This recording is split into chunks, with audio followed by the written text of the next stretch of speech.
This channel does not promote any violent, harmful, or illegal activities. All content provided by this channel is meant for an educational purpose only. সংখ্যালঘু সংখ্যাগুরু মন্তব্যে নিজের দলেই সমালোচনার মুখে ফেরাদ হাকিম। ভেবেচিন্তে কথা বলা উচিত, পড়াশোনা করে কথা বলুন। পুর এবং নগর উন্নয়ন মন্ত্রীকে তোপ ভরতপুরের তৃণমূল বিধায়ক হুমায়ুন কবিরের। বিতর্কের জেরে সেকুলার সাফাই ফেরহাদের।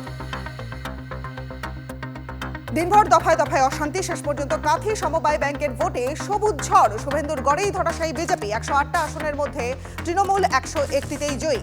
বিজেপির ঝুলিতে মাত্র 6, নির্দল পেল 1। লুটের ভোট, কোর্টে যাওয়ার হুঁশিয়ারি শুভেন্দুর।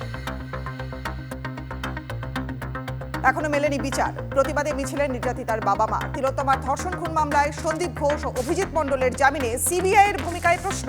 মঙ্গলবার থেকে ডোরিনা ক্রসিং এ 9 দিনের অবস্থানের অনুমতি চেয়ে পুলিশকে চিঠি জয়েন্ট প্ল্যাটফর্ম অব ডক্টরসের। শহরে জাল পাসপোর্ট তৈরির চক্রের হদিশ চক্রের এক পান্ডা সহ গ্রেফতার করা হলো 2 জনকে। ধৃতদের মধ্যে একজন পোস্টাল দপ্তরে অস্থায়ী কর্মী। বাংলাদেশি নাগরিকদের প্রথমে ভুয়ো পরিচয়পত্র সহ বিভিন্ন নথি তৈরি হতো, সেই নথি দিয়েই তৈরি হতো ভারতীয় জাল পাসপোর্ট। টেন্ডার ছাড়াই গাছ বিক্রি। পঞ্চায়েত অফিসে বসে তৃণমূল অঞ্চল সভাপতির টাকা নেওয়ার ভিডিও ভাইরাল। ডেবরার রাধামোহনপুরের ঘটনায় শোরগোল পড়ে গেছে। শাসক দলকে বিধে সুর চড়িয়েছে বিজেপি। ভাইরাল ভিডিও ঘিরে অস্বস্তিতে জেলা তৃণমূল নেতৃত্ব। আবাসের তালিকা বের হতেই ক্ষোভ বেলডাঙ্গায়। প্রকৃত উপভোক্তাদের নামই বাদ গেছে ওই তালিকা থেকে। অভিযোগে বিডিওর দ্বারস্থ গ্রামবাসীরা। কুড়েঘর হওয়া সত্ত্বেও সার্ভের পরে লিস্ট থেকে নাম বাদ। কি কারণে নাম বাদ, বিডিওকে ফের খতিয়ে দেখার আবেদন।